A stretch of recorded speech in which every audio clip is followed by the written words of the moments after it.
नमस्कार दोस्तों, आज का ये वीडियो बहुत ही जरूरी और इम्पोर्टेंट है आप सभी के लिए।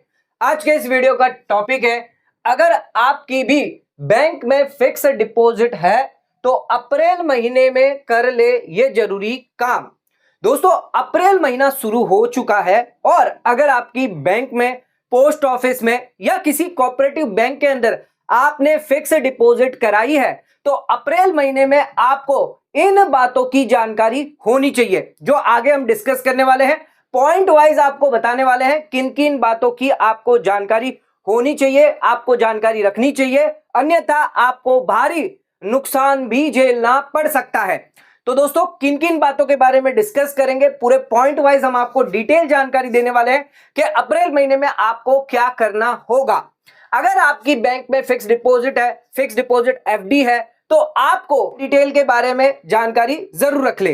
तो दोस्तों, आज का वीडियो बहुत ही इंपॉर्टेंट है, तो चैनल पे नए तो सब्सक्राइब करें और बेल आइकन पर ऑल नोटिफिकेशन पे क्लिक करें ताकि आपको आने वाले सभी नोटिफिकेशन रिगार्डिंग हमारे वीडियोस रेगुलरली मिलते रहें।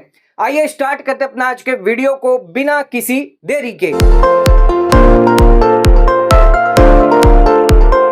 दोस्तों, आइए स्टार्ट करते अपना आज के वीडियो को और बात करते हैं, अगर आपके बैंक में एफडी है तो अप्रैल महीने में कौन सी बातों की आपको जानकारी होनी चाहिए। सबसे पहले आपको यह जानना जरूरी है कि कितना टीडीएस और कब आपका जो है टीडीएस डिडक्ट होता है, जो भी ब्याज आपको मिलता है। यानी बैंक में आपकी फिक्स डिपॉजिट है तो उस पर जो भी आपको ब्याज मिल रहा है तो कितना टीडीएस और कब आपका टीडीएस डिडक्ट होता है। सेक्शन 194A के तहत आपका टीडीएस डिडक्ट होता है एफडी इंटरेस्ट पर। अब इसमें कुछ पॉइंट है, ये आपको जानना है। तो इसमें हमने तीन कैटेगरी करी है, एक तो अमाउंट ऑफ इंटरेस्ट या फिर एग्रीगेट अमाउंट ऑफ इंटरेस्ट। इसके बारे में हम आपको आगे बताते हैं ये क्या है। इसके बाद जो भी इंटरेस्ट है वो कब यहां पर टीडीएस आपका डिडक्ट होगा, जब बैंक जो है वो आपको पे करेगी या फिर क्रेडिट करेगी आपके खाते में। नॉर्मली यहां पर बैंक जो है वो क्रेडिट करती है, पेड जो है यानी पेमेंट नहीं करती, यानी वो कैश में नहीं देती, आपको चेक से नहीं देती, चेक हो गया, ड्राफ्ट हो गया, डिमांड ड्राफ्ट हो गया, उससे नहीं देती। नॉर्मली ये आपके खाते में, अकाउंट में क्रेडिट करती है। तो बैंक ज्यादातर नॉर्मली अकाउंट में क्रेडिट करती है। इसके अलावा ध्यान रखिएगा, आपका जो इंटरेस्ट है वो एक्सीड नहीं होना चाहिए। अगर आपको बैंक से मिल रहा है, पोस्ट ऑफिस से मिल रहा है, कोऑपरेटिव बैंक से मिल रहा है, तो उस केस में लिमिट दी गई है, थ्रेशोल्ड लिमिट दी गई है, यानी इसके अंदर तक, लिमिट के अंदर तक है तो उस केस में टीडीएस डिडक्ट नहीं होगा। अगर लिमिट एक्सीड कर गया तो आपका टीडीएस डिडक्ट किया जाएगा। तो bank, post office, cooperative bank से है, नॉन सीनियर सिटीजन है यानी आपकी एज 60 साल से कम है, तो उस केस में लिमिट 1 अप्रैल से, ध्यान रखिएगा, नई लिमिट है, 50,000 की लिमिट दी गई है। तो 50,000 से ज्यादा नहीं है तो आपका टीडीएस डिडक्ट नहीं होगा। और अगर आप सीनियर सिटीजन है यानी 60 साल से ज्यादा है, उम्र दराज है, तो उस केस में लिमिट है 1 लाख रुपए की। तो 1 लाख रुपए तक का इंटरेस्ट आपको रिसीव हो रहा है बैंक से तो आपका टीडीएस नहीं डिडक्ट होगा। इसके अलावा अगर आप कॉर्पोरेट एफडी करते हैं, अदर कैटेगरी है, तो वहां पर लिमिट जो है 10,000 रुपए।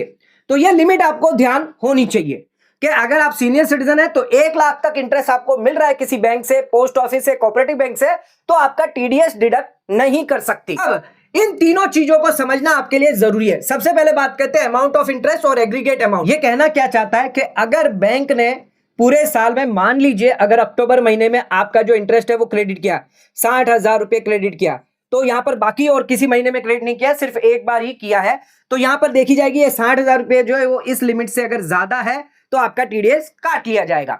लेकिन कई बैंक जो है वो अलग अलग डेट पे आपका इंटरेस्ट क्रेडिट करती है। मान लीजिए यहां पर जून महीने में कर दिया इंटरेस्ट 50,000 रुपये, फिर आपका कर दिया अक्टूबर में 10,000 रुपये, फिर आपका कर दिया दिसंबर में 20,000 रुपये। तो यहां पर टोटल देखा जाएगा, यानी 80,000 रुपया टोटल होता है और ये 80,000 जो रुपये हैं इस लिमिट से ज्यादा होगा तो आपका टीडीएस डिडक्ट कर लिया जाएगा। इसके अलावा एक और यहां पर है कि अगर अलग अलग ब्रांच के अंदर आपका खाता है, ब्रांच 1 सेम बैंक है पर अलग अलग ब्रांच है, एक बैंक, 2 बैंक, 3 बैंक। अब पहली बैंक के अंदर अगर आपका 50,000 है, दूसरी बैंक के अंदर भी आपका 50,000 का इंटरेस्ट आपको मिला है और तीसरी बैंक के अंदर भी आपको 50,000 का इंटरेस्ट मिला है, यानी टोटल आपको 1.5 लाख का इंटरेस्ट मिला है। भले ही सिंगल बैंक के अंदर, अलग अलग ब्रांच के अंदर आपको 1 लाख से कम है, भले ही 1 लाख से कम है तो भी यहाँ पर टोटल देखा जाएगा, टोटल अगर ज्यादा हुआ 1 लाख से तो उसके इसमें 10% आपका टीडीएस जो है वो डिडक्ट कर लिया जाएगा सेक्शन 194A के तहत। तो ये ध्यान रखिएगा। तो अमाउंट यानी सिंगल अमाउंट अगर है तो देखा जाएगा कि अगर लिमिट से एक्सीड हो गया है, या एग्रीगेट इंटरेस्ट भी देखा जाएगा कि ओवरऑल आपका जो इंटरेस्ट आपको मिल रहा है एक बैंक से क्या वो एक्सीड हो गया लिमिट से, तो भी आपका टीडीएस डिडक्ट कर लिया जाएगा। अपने सेकंड पॉइंट पे, तो यहां पर जब पेड या क्रेडिट किया जाएगा बैंक द्वारा तब आपका टीडीएस डिडक्ट होता है। तो नॉर्मली बैंक यहां पर पेड नहीं करती, बैंक यहां पर क्रेडिट करती है आपके खाते में। और बैंक जो है अगर आपकी 1 साल की एफडी है, 2 साल की एफडी है, 3 साल की एफडी है, 5 साल की एफडी है, तो normally at the end of the financial year bank जो है आपके खाते में क्रेडिट करती है। यानी आपको पे आउट जानना आपके लिए जरूरी है कि आपका पे आउट क्या है।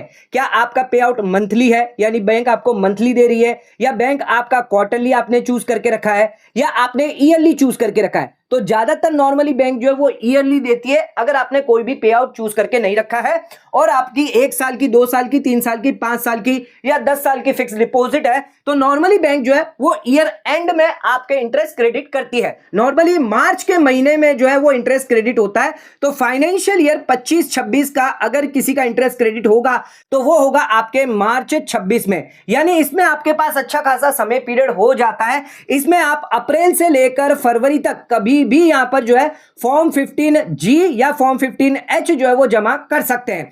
तो कई बार लोग कहते हैं कि अप्रैल महीने में कर लीजिए, क्वार्टर में आपका टीडीएस ना डिडक्ट हो, लेकिन यह समझना जरूरी है कि बैंक आपका नॉर्मली जो है वो ईयर एंड में काटती है, तब उसमें आपके पास समय रहता है। अप्रैल से लेकर फरवरी तक आप कभी भी अपना फॉर्म 15G या H जमा कर सकते हैं, लेकिन ज्यादातर यही रिकमेंड किया जाता है कि आप अप्रैल के महीने में ही जमा कर दें। यानी जो अप्रैल का महीना अभी चल रहा है इसी में जाके जमा कर दें, ताकि पूरे साल आपको कभी भी टेंशन ना हो। भले ही आपकी बैंक चाहे अगर मंथली भी काटती हो, क्वार्टरली भी काटती हो, तब आपको कभी भी दिक्कत नहीं आएगी। लेकिन नॉर्मली जो बैंक है वो ईयर एंड में आपका टीडीएस काटती है, यानी मार्च महीने में काटेगी। तो यानी आप अगर अप्रैल में भूल चुके हैं तो मई में कर लीजिए, मई में भूल गए तो जून में डाल दीजिए अपना फॉर्म 15G या H। तो आप कभी भी यहां पर जमा करेंगे तो आपको कभी भी दिक्कत नहीं आएगी, लेकिन आप जमा जरूर कर दें। अप्रैल में कर देंगे तो बहुत ही बढ़िया है, पूरे साल आपको टेंशन नहीं रहेगा। तो ये तो हमने समझ लिया कि यहां पर क्रेडिट जो है वो बैंक यहां पर करती है, पेड यहां पर नहीं करती। बैंक कभी भी इंटरेस्ट जो है कैश में पेड नहीं करती, अगर करती है तो उस केस में तब आपका काटेगी। तो जब पेड या क्रेडिट किया जाएगा तब आपका टीडीएस डिडक्ट होता है। और टीडीएस जो डिडक्ट होता है वो ऑटोमेटिक होता है। जैसे ही आपका इंटरेस्ट है आपके खाते में डाला जाएगा तो एक लिमिट यहां पर दी गई है, जो ये थ्रेशोल्ड लिमिट है, इस लिमिट से ज्यादा जैसे एक्सीड हो जाएगा उसी समय सिस्टम जो है वो आपका टीडीएस डिडक्ट करके बाकी का पैसा आपको दे देता है। मान के चलिए 1,12,000 जो है आपका इंटरेस्ट था, इसमें से 12,000 रुपए जो है आपका टीडीएस सरकार के खाते में चला जाता है और 1,08,000 जो है वो आपके खाते में आ जाता है। तो यहां पर ऑटोमेटिक सारा सिस्टम होता है। तो ध्यान रखिएगा, कभी भी यहां पर जो इंटरेस्ट आएगा आपके खाते में वो ऑटोमेटिक आता है, और अगर वो थ्रेशोल्ड लिमिट से ज्यादा हुआ तो ऑटोमेटिक आपका टीडीएस कट के जमा हो जाता है। तो यह चीज आप ध्यान रखिएगा। अब आपको बात करते हैं ये लिमिट के बारे में। अब इस लिमिट में यहां पर ध्यान रखना, कई लोगों को कंफ्यूजन है कि सर अगर मैं सीनियर सिटीजन हूं, मुझे यहां पर 1.5 लाख का ब्याज मिला है, तो क्या ये 1 लाख रुपया इसमें से कम हो जाएगा और बाकी का जो 50,000 है उस पर क्या मुझे टीडीएस 10% देना पड़ेगा, यानी कि 5,000 मेरा टीडीएस कटेगा? ऐसा नहीं होगा दोस्तों, यह तरीका नहीं है। यहां पर कहा गया है अगर आपका 1 लाख तक है तो कोई टीडीएस नहीं डिडक्ट होगा। यानी मान लीजिए अगर आप सीनियर सिटीजन है, 1,000 रुपया अगर इंटरेस्ट आपको मिला है तो उस केस में कोई भी टीडीएस डिडक्ट नहीं होगा। लेकिन वहीं पर आपको 1.5 लाख का इंटरेस्ट मिला है तो उस केस में पूरे 1.5 लाख पर 10% यानी कि 15,000 रुपये काट के बाकी का 1,35,000 रुपया जो है इंटरेस्ट आपको दिया जाएगा। तो ध्यान रखिएगा, पूरे अमाउंट पर यहां पर टीडीएस डिडक्ट होगा अगर वो इस लिमिट से ज्यादा हो जाता है। यानी सीनियर सिटीजन है तो 1 लाख से ज्यादा हुआ तो पूरे पे कटेगा, नॉन सीनियर सिटीजन है 50,000 से ज्यादा हुआ तो पूरा कटेगा। तो इस बात की जानकारी आपको होनी चाहिए। तो ये हमने पहला पॉइंट देख लिया जिसमें हमने आपको बताया टीडीएस आपका कैसे काटा जाता है। अब आपको ड्यू डेट के बारे में बताते हैं कि बैंक कब जमा करती है सरकार को और रिटर्न कब भरा जाता है टीडीएस का। तो ये ड्यू डेट के बारे में भी थोड़ी सी जानकारी आपको होनी चाहिए। अब आपको बताते हैं बैंक कब आपका टीडीएस डिपॉजिट करती है सरकार को और रिटर्न कब जमा करती है, ये जानना आपके लिए जरूरी है। यहां पर 30 जून को जो है वो आपका क्वार्टर होता है, 30 जून हो गया या 30 सितंबर हो गया या फिर आपका 31 दिसंबर, और आपका लास्ट जो है वो 31 मार्च। ये 4 क्वार्टर दिए जाते हैं जिसमें बैंक जो है आपका टीडीएस जमा करती है सरकार को। अब 30 जून है, यानी इसके अंदर कौन सा महीना आएगा? अप्रैल आ जाएगा, मई आ जाएगा, जून आ जाएगा, सितंबर है तो यहां पर आ जाएगा जुलाई आ जाएगा, अगस्त आ जाएगा और सितंबर आ जाएगा, दिसंबर है तो यहां पर अक्टूबर, नवंबर और दिसंबर आ जाएगा, और यहां पर जनवरी, फरवरी और आपका मार्च महीना। अब हर महीने अगर आपकी बैंक काट रही है तो अप्रैल महीने में अगर काटा है तो ये जमा होता है 7 तारीख को। नॉर्मली ये नेक्स्ट मंथ की 7 तारीख को होता है, तो अप्रैल में काटे तो 7 मई को जमा होगा, डिपॉजिट होगा, यानी सरकार को जमा कर दिया जाएगा। मई है तो 7 जून को, जून है तो 7 जुलाई को। तो इस तरह जो है हर महीने यहां पर काटा जाता है। ध्यान रखिएगा, मार्च वाला जो होता है वो 30 अप्रैल तक यहां पर जमा किया जाता है सरकार को, सिर्फ मार्च वाला, बाकी का हर महीने की नेक्स्ट 7 तारीख को, हर महीने की। इसके बाद टीडीएस रिटर्न की डेट क्या आती है, यानी सरकार को जो पैसा जमा किया हुआ है वो आपको यहां पर कैसे दिया जाएगा, आपके पैन पर कैसे आएगा, तो उसके लिए यहां पर टीडीएस रिटर्न भरा जाता है। यानी जो भी पैसा सरकार को जमा किया है वो आपके पैन नंबर पर आ जाए, यानी आपके 26AS में दिखेगा, आपके AIS में दिखेगा, तो उसके लिए रिटर्न भरना जरूरी है। तो वो कब भरा जाएगा? तो पहला क्वार्टर जो है 30 जून है तो इसके 31 जुलाई ड्यू डेट रहती है। वैसे ही 30 सितंबर है तो इसकी 31 अक्टूबर रहने वाली है, और यहां पर 31 दिसंबर है तो इसकी 31 जनवरी रहेगी, और जो लास्ट क्वार्टर होगा आपका उसकी 31 मई, क्योंकि यहां पर आपको एक्स्ट्रा टाइम मिल जाता है, तो यहां पर आपको जो है 31 मई की ड्यू डेट रहती है। मार्च महीने में जो है, यानी मार्च के क्वार्टर में आपका ज्यादातर जो end of the financial year होता है वो आपका टीडीएस डिडक्ट होता है, 30 अप्रैल तक जमा होता है सरकार के खाते में, और आपको रिफ्लेक्ट जो होगा वो 31 मई के बाद होगा, क्योंकि 31 मई तक टाइम पीरियड रहता है यहां पर बैंकों को अपना रिटर्न जो भरती है, यानी जो भी उनके कंसल्टेंट है वो रिटर्न भरते हैं, 30 मई तक वो जो है जमा करते हैं, और फिर आपको 10 से 15 दिन लग जाते हैं रिफ्लेक्ट होने में, यानी जून की 10-15 तारीख तक आपको वो टीडीएस जो है वो आपके 26AS और AIS में रिफ्लेक्ट होता है। पूरा प्रोसीजर होता है जिसमें आपका जो टीडीएस है, कई बार आप देखते हैं कि मई तक आपका नहीं आया है, अप्रैल चला गया, मई चला गया, नेक्स्ट ईयर हो चुका है, लेकिन क्यों इतना लेट होता है? तो बैंक जो है वो मार्च तक आपका टीडीएस काटती है, जो अप्रैल में भरती है, और मई में जो है वो आपके खाते में यानी जमा हो जाता है, सरकार द्वारा आपके खाते में आ जाता है 26AS में, तो इसकी वजह से टाइम पीरियड यहां पर ज्यादा लग जाता है। आइए अब बात करते हैं कि आपका टीडीएस ही बैंक डिडक्ट ना करे तो उसके लिए आपको क्या करना होगा। तो हमने आपको लिमिट बताई थी, अगर आप नॉन सीनियर सिटीजन है तो उस केस में 50,000 की लिमिट है, 50,000 से ज्यादा आपका इंटरेस्ट हुआ तो टीडीएस डिडक्ट किया जाएगा, और अगर सीनियर सिटीजन है तो उस केस में 1 लाख की लिमिट दी गई है। अब मान के चलिए जिस भी बैंक में आप फिक्स डिपॉजिट करवा रहे हैं उस बैंक की इंटरेस्ट रेट आपको क्या दे रही है, के तौर पे मानते हैं यहां पर 8% जो है वो आपको इंटरेस्ट मिल रहा है। अब 8% के हिसाब से कितना आपको यहां पर बैंक में एफडी करनी है ताकि आपका टीडीएस डिडक्ट ना हो।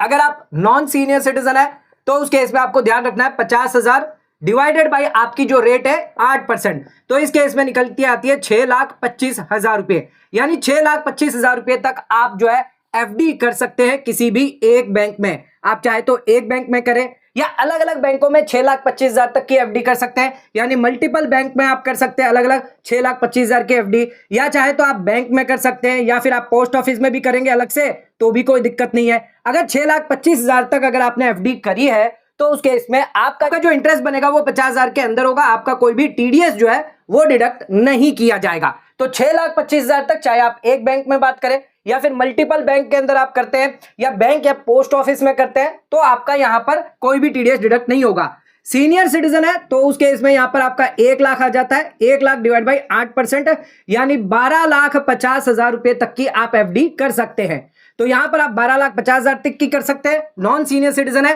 8% की रेट है, यह रेट चेंज भी हो सकती है, हो सकता है आपको 7.5% मिलता हो या 7% मिलता हो, तो जो भी परसेंटेज आपको दिया जा रहा है अगर 7.5 मिल रहा है तो मान लीजिए यहां पर आपकी 13,30,000 तक की आप एफडी कर सकते हैं। अगर 7% मिल रहा है तो वहां पर बढ़ जाता है, यहां पर 14 लाख तक की आप एफडी कर सकते हैं। तो जैसे जैसे परसेंटेज कम होगा उतना ही एफडी अमाउंट आपका ज्यादा होता है। परसेंटेज अगर ज्यादा हुआ, अगर 9% है तो उस केस में यहां पर आपका एफडी अमाउंट कम हो जाता है। तो डिवाइड करके आपको देख लेना है क्या आपको रेट ऑफ इंटरेस्ट मिल रही है। अब ये तो हमने बात करी 1 साल की एफडी के बारे में, लेकिन अगर आपने 3 साल की फिक्स डिपॉजिट करी है तो उस केस में कैसे आपको कैलकुलेट करना होगा कि कितने अमाउंट की आपको एफडी करनी रहेगी।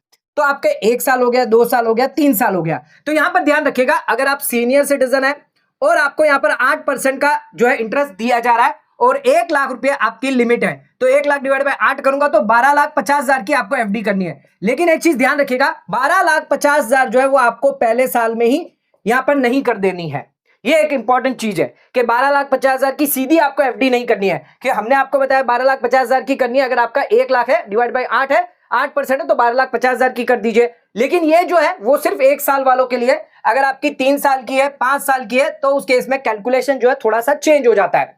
कैसे चेंज हो जाता है? तो यहां पर आपको 1 साल में नहीं करना, पहले साल में 12,50,000 की नहीं करनी है। आपको जो भी लास्ट ईयर होगा इसमें आपको 12,50,000 की एफडी करनी है, जिसमें आपको 8% रेट इंटरेस्ट मिलेगा, यानी 1 लाख का यहां पर इंटरेस्ट होगा। यहां पर आपका कोई भी टीडीएस डिडक्ट नहीं होगा। तो 12,50,000 आपके तीसरे साल में आपको देखना है। अब इसको रिवर्स कैलकुलेशन आपको करना है, यानी 12,50,000 डिवाइडेड बाई आपको यहां पर करना होगा 108%। 8% इंटरेस्ट रेट है तो 108% आपको करना होगा। 11,57,407।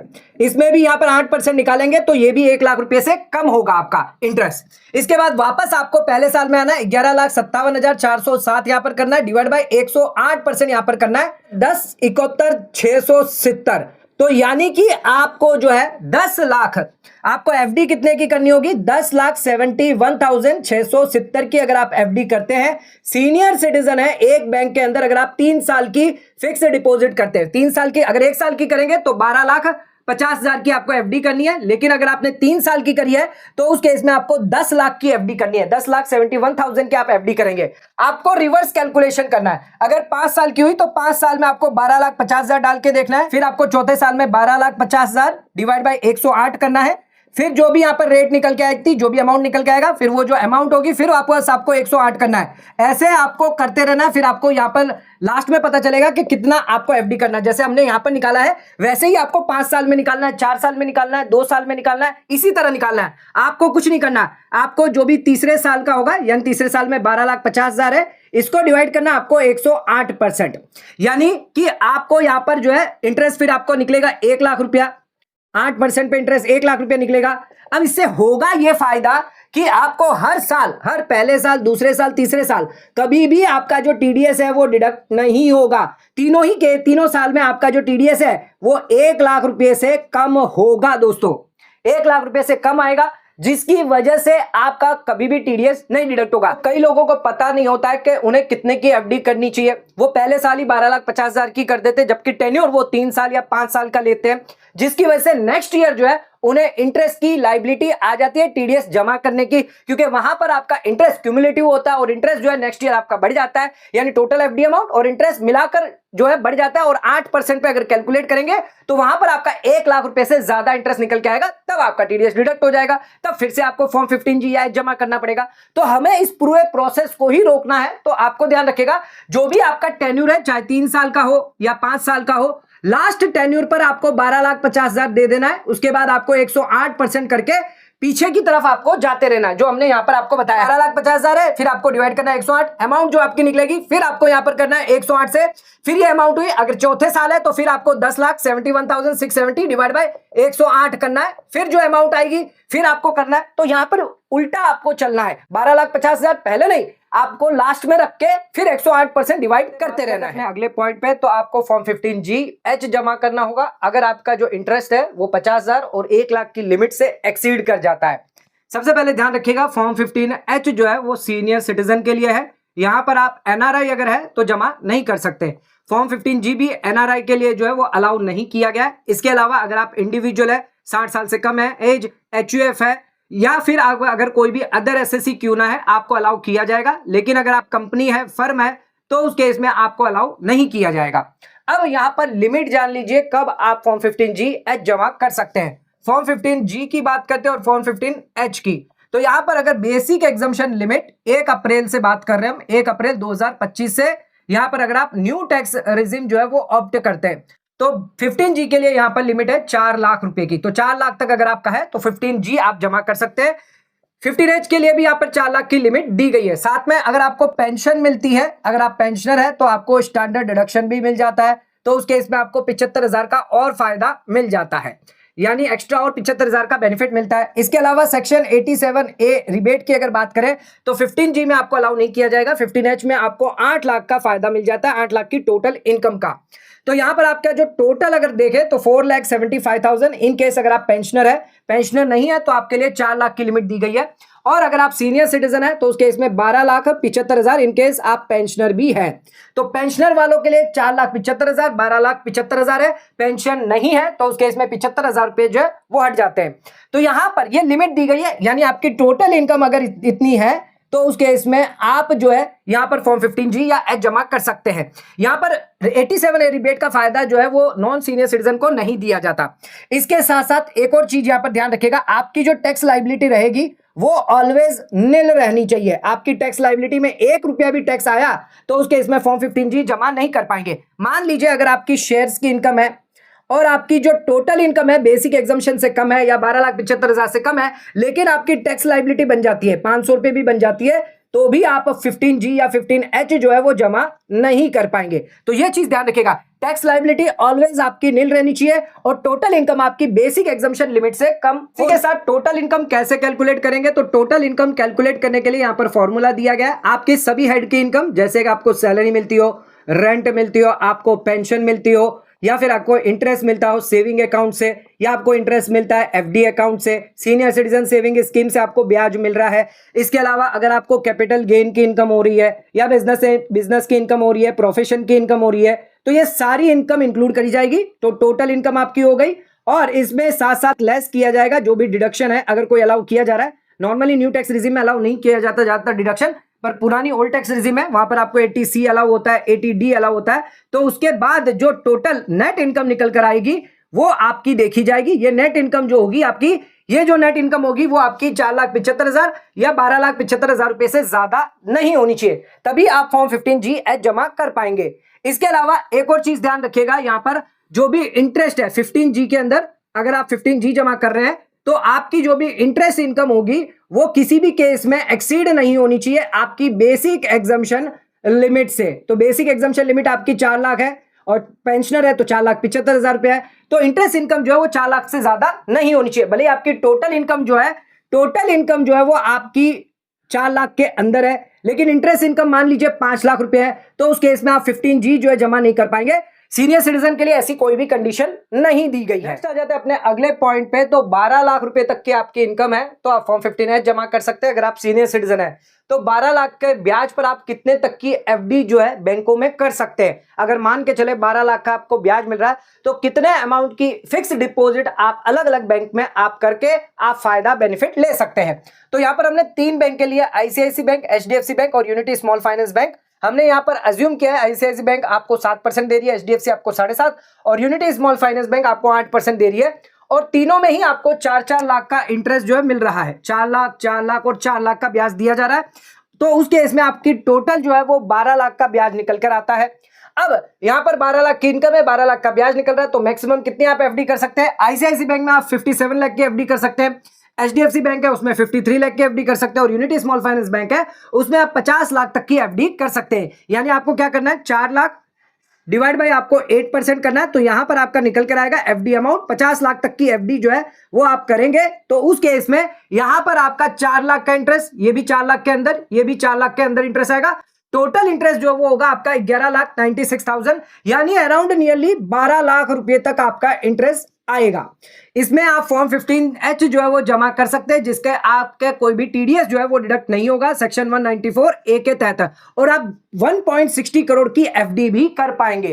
तो आप 1.60 करोड़ तक की एफडी कर सकते हैं। आप चाहे तो एक बैंक में भी कर सकते हैं, आप चाहे तो अलग अलग डिफरेंट बैंक के अंदर भी फिक्स डिपॉजिट कर सकते हैं। तो टोटल हमने इंटरेस्ट यहाँ पर 12 लाख लिया है, क्योंकि 12 लाख जो है आपकी लिमिट है, basic exemption limit plus 87A rebate, तो 12 लाख तक आपको छूट मिलती है। तो 12 लाख तक की अगर है, 3 बैंकों के अंदर आप फिक्स डिपॉजिट करते हैं, तो उस केस में यहां पर आपको तीनों ही बैंक में, ध्यान रखिएगा, फॉर्म 15H तीनों ही बैंक में आपको जमा करने होंगे, जिसकी वजह से आपका जो टोटल इंटरेस्ट जो है वो 12 लाख के अंदर होगा। फॉर्म 15H जमा करेंगे, टीडीएस यहां पर नहीं कटेगा, आप ओवरऑल यहां पर एक 1.60 करोड़ तक की एफडी कर सकते हैं। यानी 12 लाख की इनकम पर 1.5 करोड़ से ज्यादा की फिक्स डिपॉजिट आप कर सकते हैं, आपको अलाउ किया जाएगा बिना टीडीएस डिडक्ट हुए।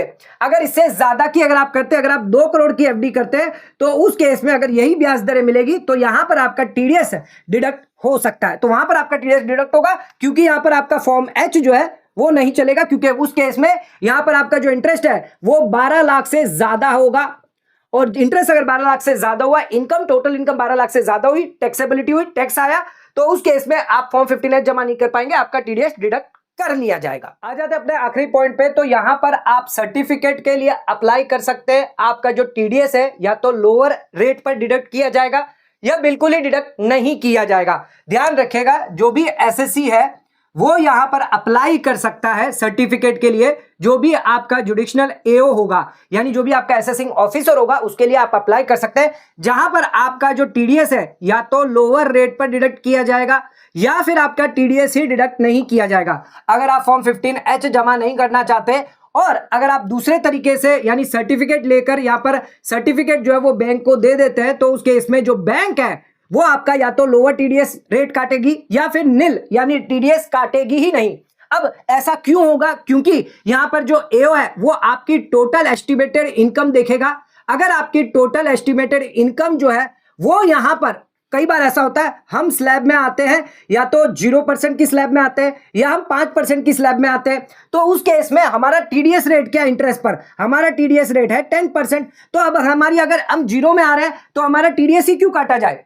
तो उसके लिए यहां पर एओ जो आपको सर्टिफिकेट देता है, या अगर आप 5% की टैक्स में आते हो उस केस में आपका 10% नहीं 5% डिडक्ट होना चाहिए, तो उसके लिए भी यहां पर सर्टिफिकेट दिया जाएगा। तो उसके लिए आपको फॉर्म 13 जमा करना पड़ेगा और इस फॉर्म के थ्रू एओ जो है आपकी टोटल इनकम कैलकुलेट करेगा और एओ सेटिस्फाई अगर हुआ तो फिर वो आपको सर्टिफिकेट दे देगा। तो यहां पर सर्टिफिकेट जो है वो वैलिड रहेगा पूरे साल के लिए जब तक वो कैंसिल नहीं करता। तो यहां पर ये सर्टिफिकेट भी अगर आप बैंक में जमा कर देते हैं तो भी आपका जो टीडीएस है या तो जो रेट लिखी है उस पर डिडक्ट किया जाएगा, यानी 10 नहीं 5 पे, या फिर अगर 0 है तो 0% होगा। तो ये सर्टिफिकेट भी आप जमा करके बच सकते हैं। इसी के साथ साथ आप ध्यान रखिएगा, कभी भी पैन कार्ड जरूर दे अपने बैंक में अगर आपकी एफडी है। अगर आप पैन कार्ड नहीं देते तो उस केस में आपका 20% टीडीएस डिडक्ट कर लिया जाता है, और अगर आप पैन कार्ड देंगे तो नॉर्मल जो 10% है वही डिडक्ट किया जाएगा। और ये जो 20% जो है सरकार को तो जमा हो जाएगा, लेकिन आपके 26AS के अंदर, AIS के अंदर जो है रिफ्लेक्टेड नहीं होगा। इससे आपको 20% का लॉस भी हो जाता है कई बार। तो ध्यान रखिएगा, पैन जरूर दे। अब इतना सब कुछ करने के बावजूद भी आपका टीडीएस जो है वो बैंक काट लेती है, तो फिर आपके पास एक ही ऑप्शन बचता है, वो है 31 जुलाई से पहले पहले आप अपना रिटर्न जो है वो जमा करें सरकार को। अगर आप नॉन ऑडिट केस में है तो 31 जुलाई 2025 तक आप अपना रिटर्न जो है फाइल कर सकते हैं। अगले यानी 25-26 में अगर काटा है तो 31 जुलाई 2026 तक आप अपने रिटर्न जो है फाइल कर सकते हैं। ये रिटर्न फाइल करने की ड्यू डेट कब से आएगी? यानी मई के बाद, यानी जून से लेकर आप जुलाई के अंदर, इन 2 महीने के अंदर अपनी आईटीआर जो है जमा कर सकते हैं सरकार को और अपना रिफंड जो है वो क्लेम कर सकते हैं। आपके 26AS के अंदर, आपके AIS के अंदर वो टीडीएस रिफ्लेक्ट होगा, उसको आप क्लेम कर सकते हैं। साथ में आपको जो इनकम है, एफडी की इंटरेस्ट इनकम है, वो आपको दिखानी होगी इनकम फ्रॉम अदर सोर्सेस में। तो ये तरीका भी है जिससे आप अपना रिफंड जो है वो क्लेम कर सकते हैं, टीडीएस जो है वो वापस मंगवा सकते हैं।